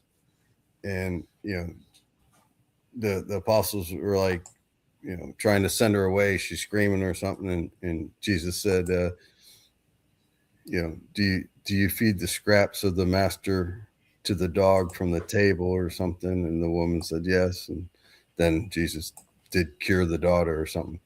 So, anyways, he said, "Oh, Jesus called this woman a dog." So I was Googling it as I was backstage, and I'm like, "Oh, okay, you're talking about this, Matthew 15:22 through 27, I think it is." My memory's not what it used to be, but I said, "I don't think he's calling her a dog. He's just kind of comparing her, making an analogy." And he got all like pissed. He's like, "What?" And I actually read it like a question when it was a statement. I said, "Is it right to feed the dog from the master's table?" And the other Muslim's like, "Well, read it again, Mike." And I'm like, "Okay." And I assume that's why he said it, because I did kind of misread it. And Paul was like, this was on COVFF. Have you ever been on that guy's channel? Mohammed Coventry. He's in Coventry. I think so. He never keeps his streams up, does he? He deletes them. Oh, I don't know. I've never kind of looked at it. He's got a big long beard. Mohammed. I guess he's kind of like a boxer or something. He was in the British military, which I found ironic, but seemed like a nice guy. I've been on his channel a few times, but anyway, I was on that channel when Paul came on, and I'm like, well, the one guy's like, well, read that again, and Paul's like, well, if you're just going to keep reading the same thing over and over, I'm going to leave. Or I'm like, okay, Mohammed, seems like a big coup for you. He's only got a couple thousand followers, whereas Paul's got 500,000 or whatever. I said, I'll get out. I don't want to piss off Paul Williams here, but he's a crotchety old man, that bastard. Was my point. Yeah. Well, and he's gay. Well, he says he's a non-practicing gay man. Yeah. Okay. Well, that's allowed in Islam if you're non-practicing. Apparently, you get a better reward for not being gay when you're gay. Yes. It's like being chaste, Yeah. You want to do it, but you don't, so you get more brownie points for restraining yourself. But yeah, I mean, I dinner with him, with others, with this Abdullah Al-Andalusi was organizing a debate with the BNP, and they were schmoozing the BNP people so they could have this debate on organized by Press TV. And that was how it happened. But I know he doesn't like me.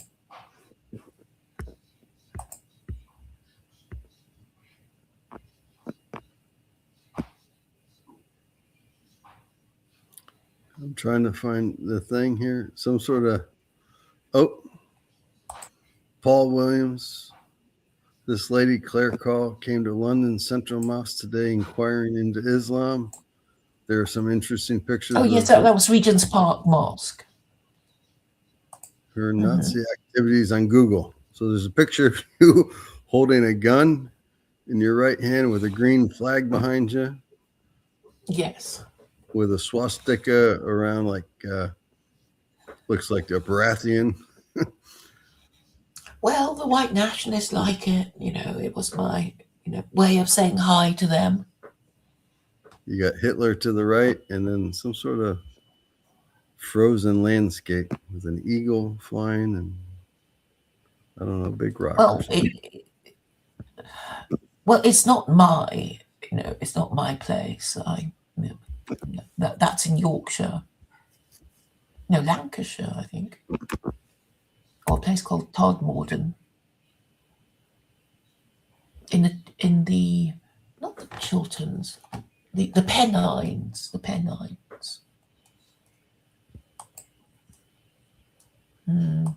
Here she is with notorious Holocaust denier and neo-Nazi David Irvin. Who's this? Who's this guy in the black suit and tie? Well, give me the link, and then I can tell you what I. Yeah, I did the link in the comment section. I think. Okay. Let me see. Claire is secretly based, sneaking into the elites club. Ah, TIA says you're secretly based, which I don't know why it would be secret. I don't know what that means. Islam is pretty based, I think. They hate the alphabet people, so.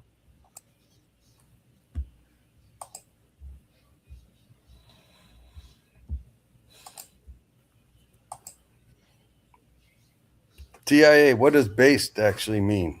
Please define based.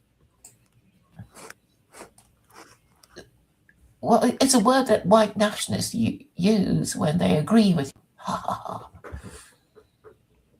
I thought it was like the opposite of woke. Maybe I have it all wrong, but Yes. Well, that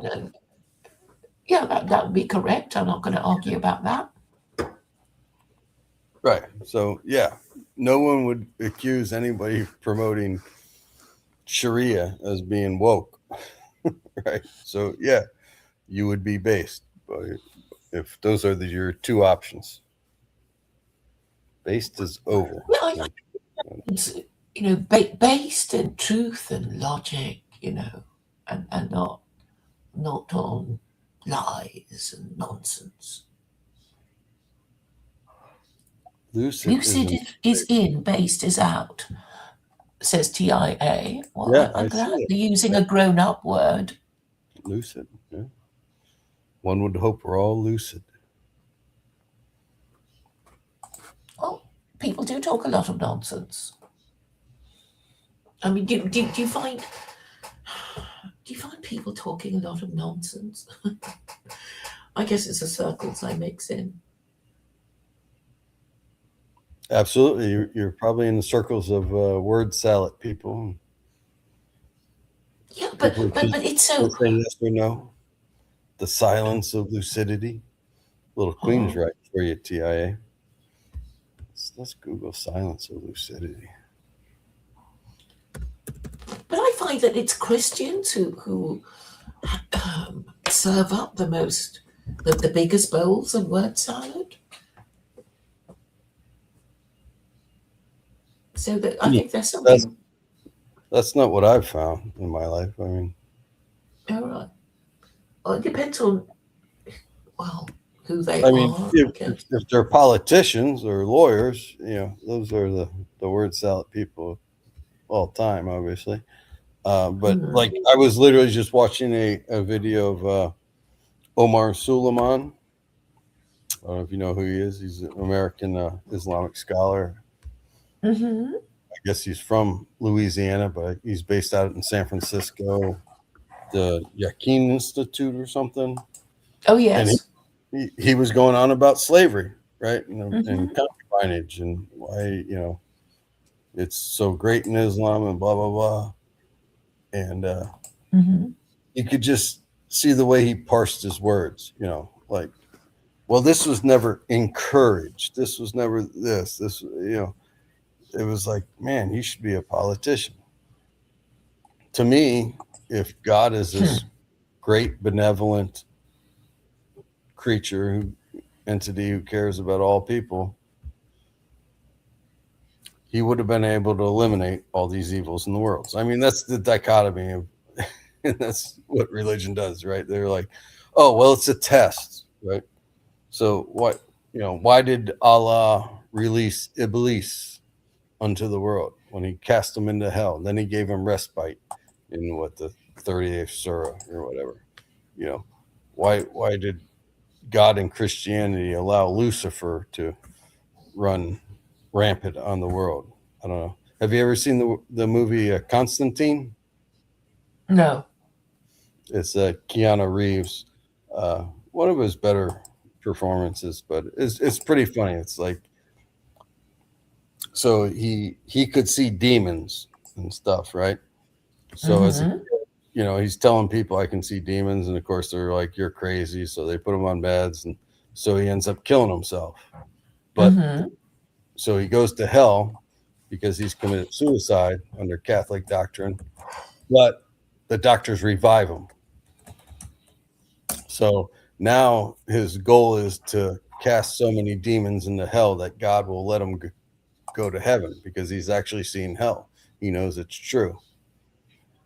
And so at one point he says, it's like God and the devil have this wager as to who can get more souls, who can, God can save more souls, or the devil can get more souls into hell. So it's just a big game. It's just a big what? It's just a big game. It's just a big gamble. Well, yes, because I mean, the role of Satan is to tempt humanity, isn't it? I don't think any of the I don't think Jews, Christians, or Muslims would disagree with that. That is actually his role. And I suppose the idea is that, having been given the rules about, so you know which ones to obey in order to get to heaven, God will send Satan to tempt you. So that's his role. And certainly in the story of Job, God and Job were being, quite conspiratorial, but I think it's generally accepted, isn't it, that Satan is sent by God to tempt humanity, and the Jews think he actually works for God. He is God's prosecuting counsel, and even the Lord's Prayer reflects this, because it does say, how does it go? Our Father who art in heaven, hallowed be thy name. Thy kingdom come. As we forgive those who trespass against us. Yes, and lead us not into temptation. Lord, become and tempt us not into temptation, and leave us. Right, our Father art in heaven, and deliver us from evil. And deliver us from evil, and forgive us our trespasses as we. So why would God lead us Thine into is the kingdom, temptation? the power, and the glory. Right. I mean, in Islam, the Quran says, "Those whom Allah guides, none can lead astray, and those whom Allah does not guide, none can guide." So yeah, and he's already chosen not to guide you. Yeah, so there's a bit of free will, and there's a bit of predestination. Predestination is one of the articles of faith in Islam. QADAR. Qadar. How do you say that? Well, I suppose God may know where we're going to end up, but we don't know. And I suppose the idea is that we could, change our destination, as long as we live by having the right conception of God and behaving, knowing what the rules are and keeping them. So I think that's a deal, and I think people could be made to believe in them with a bit of help from the government. I don't know why they don't, and it's not such a bizarre idea, since Americans are supposed to be one nation under God, trusting in God. Except that. Okay, well, first of all, the one nation under God only came in the 50s to fight the godless communists. That's fairly new and should be eliminated from our money. Yeah, but you have this sort of swearing in thing, and you end your oath with "So help me God." So I think. And actually, you don't have to do that swearing in anymore. Right, anymore. Again, we're evolving. We're becoming more secular as we begin to understand. Yeah, but you're getting crazier and more warlike. I mean, is that a good thing? I mean, what do you think of what Trump said about morality? Morality is what I think it is, or whatever it was he said. Whatever my mind thinks it is. I've missed that. But if Trump's an idiot. I mean, I'm a Republican, but I've never voted for Trump. In 2016, I voted for Larry Johnson, the Libertarian. 2020, I was out of town during the elections, and 2024, when I went to get a mail-in ballot, I was too late. I would have voted for Trump in 2024 because his first presidency wasn't that bad. This war on Iran, I'm 100% against, not just because my own self-interest. I've lost a lot of money, but it's insane. Could it turn out well? Of course. I mean, when he went in and snatched Maduro out of his bed in Venezuela, I was like, holy shit, that was phenomenal. And they left the woman behind him in charge. Like, Trump didn't put in the opposition, it's like semi-regime change. Like, the regime is still there, the power structure is still there, but it's kind of like, change your ways or we'll come snatch you too, I guess. This could be a new way of doing things, as opposed to, when we got Saddam or second Gulf War. Well, I mean, we already know that if you right, there was a guy on talking about debathification. We're not doing that anymore. We're not going to destroy the entire regime, the entire power structure. We're going to... You just kill the leaders of countries you don't like. Right. Yeah, well, you wouldn't kill leaders of countries you do like. Mm. But, Right. but that's against international law. But yeah, Trump did say he doesn't Right. need international law. International law is meaningless. Well, because there's no... When has international law ever been put forth? What, Yugoslavia, maybe? I mean, in Libya. It's funny, I was watching Bill Maher, and he asked Adam Schiff, he gave him a quote about, this can't stand, blah, blah, blah, or whatever. And he says, is that too vague for you? And Schiff goes, yeah. He goes, well, that was Obama going into Libya. And Schiff quickly went to Syria and did a whole different thing. But anyway, yeah, international law is meaningless.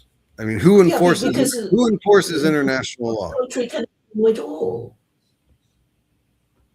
I'm sorry. The most powerful country can ignore it all. Yeah. I mean, any powerful country ignores international law, right? Who's ever been... And that's why we want a multipolar world. Well, we got a multipolar world. I mean, the Okay, Chinese we have a are powerful, unipolar the world. Russians are powerful. They're not powerful enough to jump in and do whatever they want.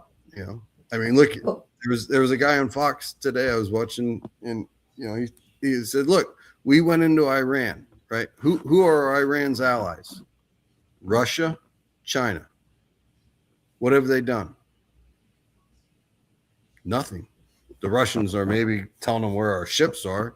They're sharing some intelligence with them, but they haven't done anything. Well, maybe they're planning to do something. Maybe. I mean, we'll see. I mean, they could launch nukes. Russia has more nukes than anybody. China has nukes. They have huge militaries. Obviously, Russia's kind of bogged down in Ukraine right now. And the Iranians certainly aren't sending them any more drones. That's another thing. Like, nobody's like, oh, free Ukraine, blah, blah, blah. Well, this cuts off the supply line of drones to Russia to attack the Ukrainians. But none of them have made any signals to do anything other than, write letters or tweet or whatever, we strongly condemn America's actions. Okay. What are you doing about it? And again, I'm not for this war. I think it's a bad idea. But practically, when you look at it, it goes to show our dominance. So maybe you're right. Maybe it is a one polar world. Because it's the Europeans who are just so... what's the word? I mean, they're not even acting in their own interests. They are hated by, the voters, and nothing they're doing is in the European interest. I mean, Orban is the only one who's sort of saying anything, halfway sensible for the Hungarian people. But all the others are just doing whatever Washington says, and which isn't in the interest of any European. So I guess any ally speaking tough words could actually cause a shock that is necessary to make people think again. If the Europeans collectively said we're out of NATO, it hasn't done us any good. We're going to be nice to the Russians and get cheap energy now, and we're going to stop. We're going to cancel liberal democracy and use a different system of government. That's what we're going to do, and that would be the end. Okay, well, that's I don't know. But I know that the pussies, so they won't do anything. Yeah, that's so bizarre. They're the most liberal of the liberal democracies, and for them to get out of NATO would only mean America doesn't have their back, and I don't even know if they could take on the Russians. No, we don't want to take on the Russians. We want to be friends with the Russians and get their cheap energy. That's what we want. I mean, that was what Wall that's Street true. You do want the was cheap about. energy. I mean, do you remember when Trump, in his first administration at the UN, said, you guys need to get away from Russia's cheap energy, and the German delegation started giggling like in the UN, and then of course Russia invades Ukraine, and the Germans had to build a huge natural gas terminal off their coast and stuff, and they're like, oh. But the Europeans theologically are far from the Russians, right? The Russians hate gays. They kill and imprison their gays like the Muslims would. The Europeans are very pro-gay, right? The Europeans are feminists. The Russians aren't. You mentioned Orban, right? All of the EU hates Hungary because they're so conservative, right? Mm-hmm. The Italians, the French, the Brits, the Germans are all extremely liberal now, So I'm not really sure So we know the political divide. Right. We're getting it. It's the ones who support the policies of Sodom and Gomorrah, as opposed to the ones who want to reject it. Right.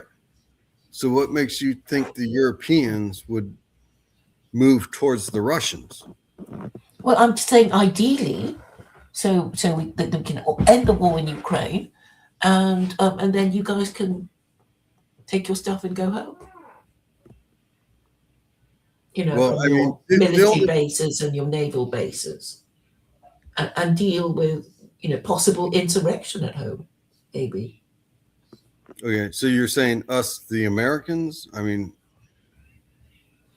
well, you have stuff to look after at home with your railways to build and your canals and all your projects that you think should. Well, I'm the only one who's for a canal across the middle of the country that I've heard of.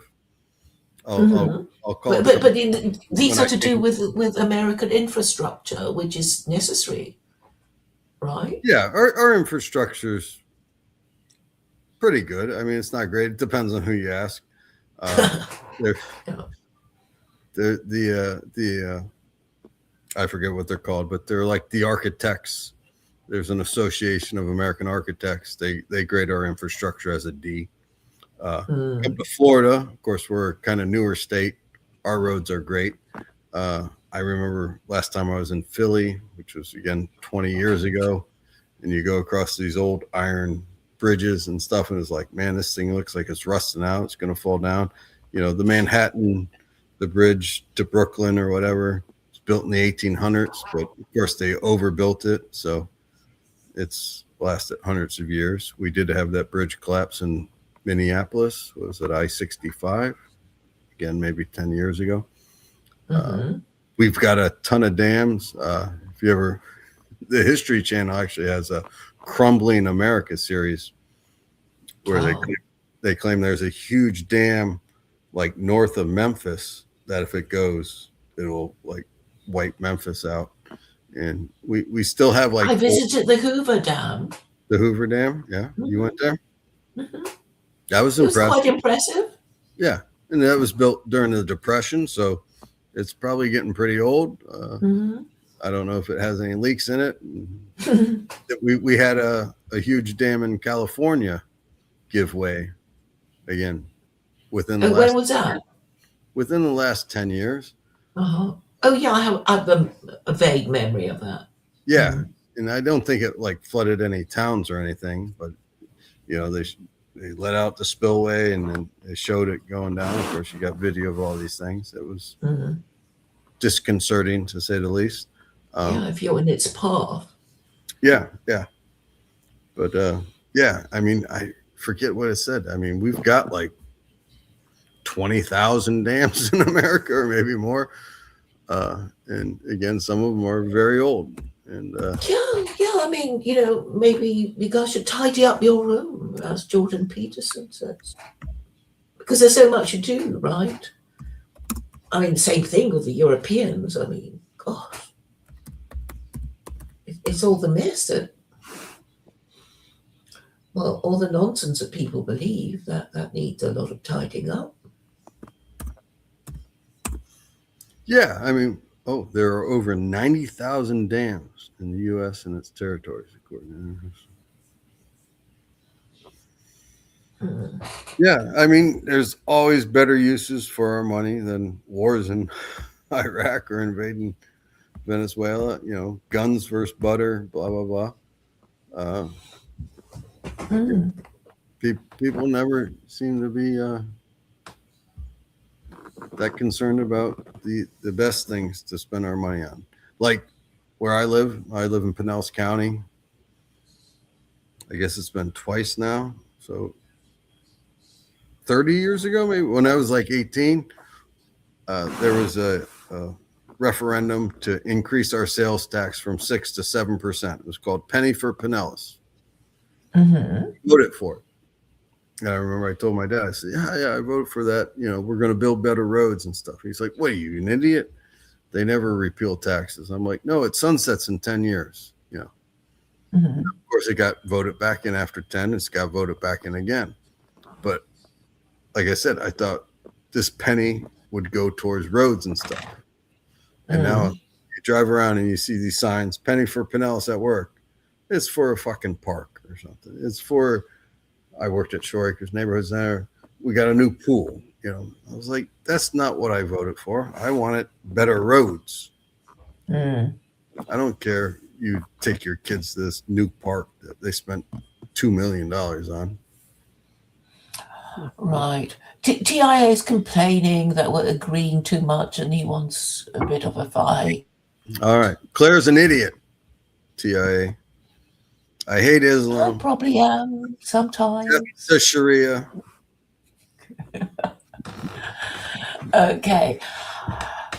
TIA, Any you want last me to take my shirt off? What kind of show you want here, buddy? Well, have you any last words before I end this stream? No, TIA should come on. TIA, what are you doing? He's always lurking. He could come on if he wanted to because there's a link already. But Yeah, well, I have the link for him. Yeah. Or her. Or they. TIA. Yeah, he's a man, isn't he? Yeah, I think he goes on what's it? Alfred the Great, Brutus, he's from there. So he's Never heard English. of them. Yeah. Right. Well, Bye. I have to go. Well, thank you for coming, Mike. It's good to see you looking so dapper, so smart. I hope you're enjoying your new job. These are glasses from the Dollar Tree. They were $1. I don't know. It's just a nice, a nicely trimmed beard does wonders for you. There you go.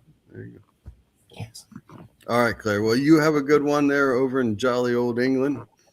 Try not to blow up any double-decker buses or trains or anything like that. And well, you try not to, bomb any countries when my back is turned. Too late. You know. Too late. We love it. We got all sorts of planes. We love to use them. Apparently, the Jews are wagging our tail or wagging the dog. I'm not sure. All right then. This is quite bizarre. Trump was Yeah. supposed to end these forever wars. Now he's starting them. Yeah, Midterms. what can you do? I mean, surely this is something Americans need to consider. It's like, well, we keep being tricked by our presidents who never keep their promises, and Well, can't you? Yeah. clearly, the War Powers Act needs to be eliminated. We haven't declared war since World War II. We've been in conflicts. This is nonsense. The Supreme Court needs to come in and say, no, you can't do this. We understand, an imminent threat. You can't go to Congress and have a vote, when nukes are flying at us. The president has to have some power to, invoke the military, but not like this. There was no imminent threat from Iran to us. There's no way to be interpreted as, the president should be able to do this alone. Now, maybe we need to do a little convene Congress in secret so our enemy doesn't know we're declaring war on them. You don't want it on C-SPAN that, the president says, hey, I want to go bomb Iraq or Iran. Give me the power. They're going to heighten the things. So, Yeah, Washington's speech did talk about overgrown military establishments being threatening to Republican liberty or something like that, and I guess sure. That's And, right. and Eisenhower reiterated that with the military-industrial complex. This isn't like news to anyone. My dad worked for Honeywell for 35 years, Space and Strategic Avionics Division. He was a program manager. He managed, multi-million-dollar projects, small ICBMs, the Dings, laser, gyro, blah, blah, blah. So my family's made a good living off the military-industrial complex, but it's obvious it can get out of hand, and it has. And So there just needs to be, regulation of, what is a defensive war, and and holding the. But I think that there's a neocon White House virus that always attacks a president's brain and turns him into a neocon, and maybe somebody will investigate the truth of the matter, because that's what happens to all presidents, whatever they say before they get elected.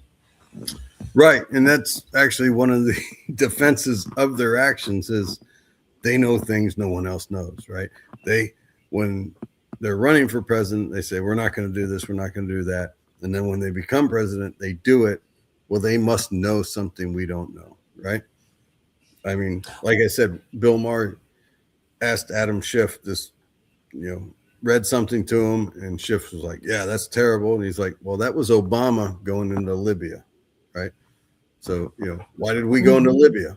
There was no national interest in, getting rid of Gaddafi. Gaddafi had already, after 9/11, when we went into Iraq, Gaddafi, threw his skirt over his head and gave up his nuclear program, which apparently nobody knew he had. But he's like, yeah, don't come get me. Here's South Africa had 6 atom bombs or something after 9/11, and they gave them up because they're like, okay, we don't want to be a target. Syria, Obama didn't go into. He did a whole red line thing, and Bashar, was dropping, chlorine bombs or whatever, using bleach to kill people. And then Obama didn't do anything. And then now Trump's embraced the guy who was part of Al Qaeda or ISIS at one point, as the name of Syria. So, well, the most charitable way to think of it is they all get threatened. It's like, hey, Mr. President, if you don't do what we want, you're going to get it in the neck, right? So I think it's quite plausible that they're all being threatened, because that was what happened in the Roman times. The Praetorian Guard would routinely assassinate Roman emperors who didn't see eye to eye with them on, military policy or something. So I think, Sure. I mean, that could be the way of the world. Did you ever watch the was it Showtime series Homeland, no. where the woman gets elected president and the CIA guy comes in and is like, okay, here's how it's going to be. And she's like, no, that's not what I ran on. And then they tried to kill her and she kind of escaped. And then she like fled, it could be the deep state is actually in charge. The president's right. Or like in Independence Day, where, Goldblum says, well, you got this alien in Area 51. And the president's like, no, we don't. And the general's next to him, he goes, well, sir, actually, we do. Right. So maybe the presidents don't actually have any power. Maybe Trump's now succumbed to Mossad and the CIA saying it's time to go after Iran. Yeah, I mean, these presidents don't have job security, while, somebody who's worked in the deep state for decades will, know how, where all the skeletons are buried and how to pull strings and all that. And so you would have thought that, there would be some enterprising journalists who can work out all this, but I guess they're probably being threatened too. You never know. It could all be the Illuminati.